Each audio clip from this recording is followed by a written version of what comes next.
Hello everyone, I am Dev and I secured 322 marks in my CA foundation and in this video I will share my strategy for CA Inter Advanced Accounts. तो first question ये है कि advance accounts में high secure करने के लिए क्या आपने को स्ट्रेटजी फॉलो करनी है और smart study plan for CA students to study CA inter advance accounts. और सबसे पहले आप कवर करेंगे इसमें हाउ टू कवर अकाउंट्स, क्योंकि अकाउंट्स अपने आप में ही एक इतना बड़ा सब्जेक्ट है कि इसको पूरा कवर करना ही एक सबसे बड़ा चैलेंज है। क्योंकि इतने सारे एएस है इसमें फालतू के, मतलब आधे से ज्यादा एएस तो ऐसे हैं कि क्वेश्चन आएंगे ही नहीं पेपर में उनके। और इतने ज्यादा सिलेबस वास्ट है अकाउंट्स का कि इसको कंप्लीट करना ही एक बहुत बड़ा चैलेंज है। तो सबसे पहले एडवाइस ये रहेगी कि आपकी जिस भी फैकल्टी की क्लास है उसको कंप्लीट करो। जो भी रेगुलर क्लासेस चल रही है आपकी, एक बार सारे एएस देख लो, चाहे इंपॉर्टेंट चैप्टर है चाहे नॉन इंपॉर्टेंट चैप्टर है, आपको कंप्लीट एक बार क्लासेस सबकी देखनी है। और आपको ये नहीं है क्लासेस सिर्फ देखनी है, भगानी नहीं है। आपको क्या फोकस करना है, अंडरस्टैंडिंग। कि मान लो आप क्लास देखे जा रहे हो, कुछ समझ आ नहीं रहा, उसका कोई फायदा नहीं है। आपको मेन फोकस करना है कि मैं चाहे एक क्लास देखूं या दो क्लास देखूं, मेरा अंडरस्टैंड होना चाहिए कि क्या देखा है, क्या मैंने पढ़ा है उसमें। और कवर ऑल द चैप्टर्स हैं चाहे एएस हैं, एट लीस्ट वन तो उनको कवर करने की कोशिश करो आप। कि चाहे प्रैक्टिस ना करो, एक बार रेगुलर क्लासेस में आप उसको कवर कर लो। कोई भी फालतू एएस है, जैसे बहुत से एएस होते हैं नॉन इम्पोर्टेंट, वैसे एक बार रेगुलर क्लासेस कर लो आप, चाहे उसी रिवीजन में टाइम पे उसको स्किप भी कर सकते हो।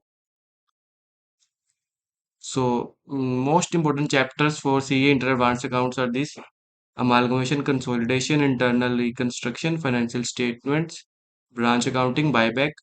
मेजर पोर्शन ऑफ एग्जाम इधर से ही आता है। ये सारे बैलेंस शीट वाले जितने भी चैप्टर है सबसे ज्यादा इंपॉर्टेंट है। अगर ये करके चले गए तो आप 100% सीए इंटर एडवांस अकाउंट्स में पास हो। फेल नहीं कर सकता वो कोई भी। ये कर लिए और दो तीन और ऐसे इंपॉर्टेंट वो कर लिए तो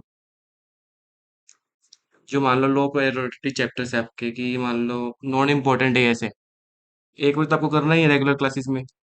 बेसिक मॉड्यूल क्वेश्चन कर लो, पीवाई क्यू एमटीपी आरटीपी करने की उनकी जरूरत नहीं है।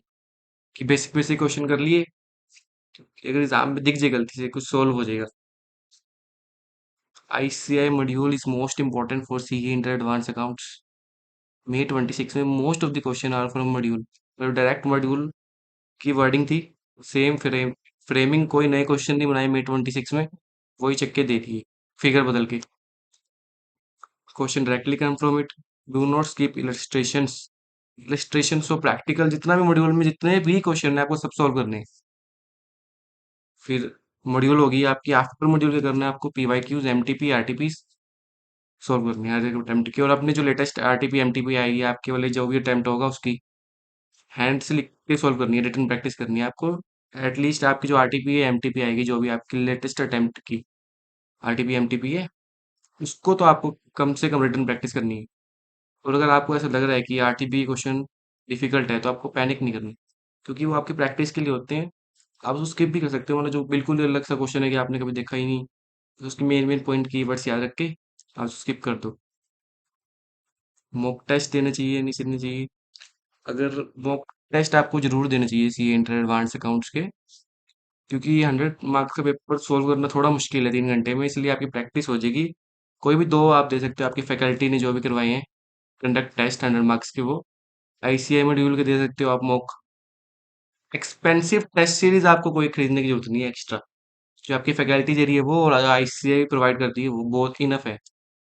आपको कोई भी टेस्ट सीरीज खरीदने की जरूरत नहीं है। आपके पास चाहे कोई मेल मूल आए, आपको कोई भी नहीं खरीदना, पैसे वेस्ट नहीं करने टेस्ट सीरीज में।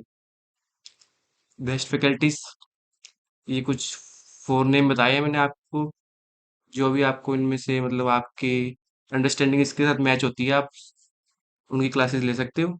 जैसे सी ए आनंद बांगड़िया, सी ए आकाश कंदोई, सी ए Parveen Jindal and C A Parveen Sharma.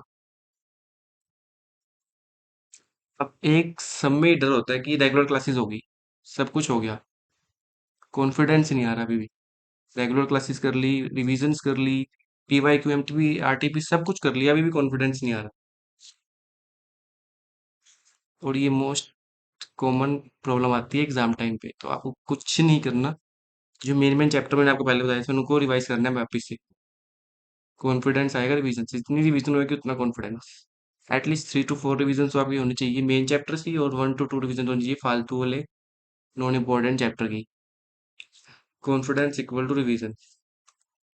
Final message मेरा यही रहेगा, stay consistent, rusty process process अगर आप करोगे रेगुलरली तो आपको उसका बेनिफिट एग्जाम में जरूर मिलेगा, कि आपको लगेगा कि तुम सारे क्वेश्चन मैंने कर रखे हैं पहले। डेली प्रैक्टिस करनी है 1 से 2 क्वेश्चन की, प्रॉपर फॉर्मेट बना के करनी है, ऐसे रफ में करके नहीं देखना। You can score 60+ marks by following this strategy. So thank you for watching my video.